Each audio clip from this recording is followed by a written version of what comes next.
Ukraine President Volodymyr Zelensky, Turkey President Recep Tayyip Erdogan, and United Nations Secretary General Antonio Guterres met in Lviv on Thursday for high-level talks regarding Russia's war in Ukraine, but achieved little progress, according to reporting by the Associated Press. The lack of progress is predicated on Erdogan seeking approval from Russia President Vladimir Putin, with Turkey attempting to position itself as a mediator and facilitator between Ukraine and Russia. While Turkey is a member of NATO, its wobbly economy is reliant on Russia for trade, and it has tried to steer a middle course between the two combatants. He repeated that Turkey is willing to act as mediator and facilitator, and added, "I remain convinced that the war will end at the negotiating table," the Associated Press reported.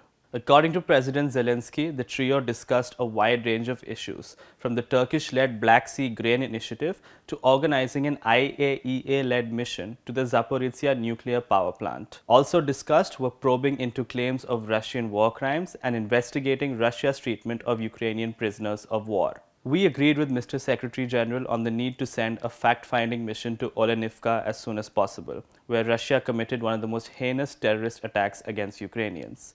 And I emphasize, all international organizations must do everything in order to gain access to the places of detention of Ukrainian citizens in particular.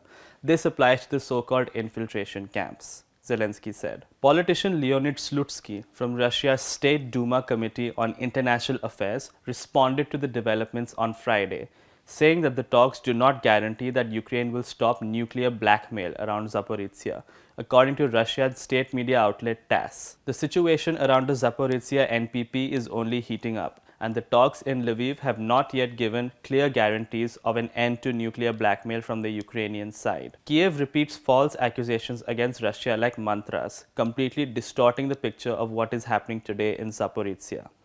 In this situation, it's really necessary to compare notes, and quite likely it could be the format of an extraordinary meeting of the Duma Council, the TASS report said.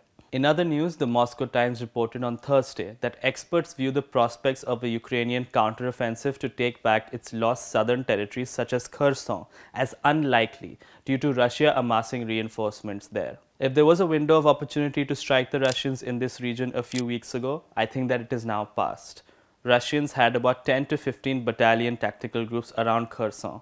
Now they have doubled that, the Times quoted defense analyst Konrad Muzyka as saying. Ukrainian forces made incremental gains towards Kherson earlier this month, retaking a number of villages and striking 3 strategic bridges over the nearby Dnipro River that are the only supply routes for Russian troops in the city. Apparently, fearing Kherson could be cut off, Russia has reportedly slowed down its offensive in eastern Ukraine in order to be able to shift men and material to the Kherson area.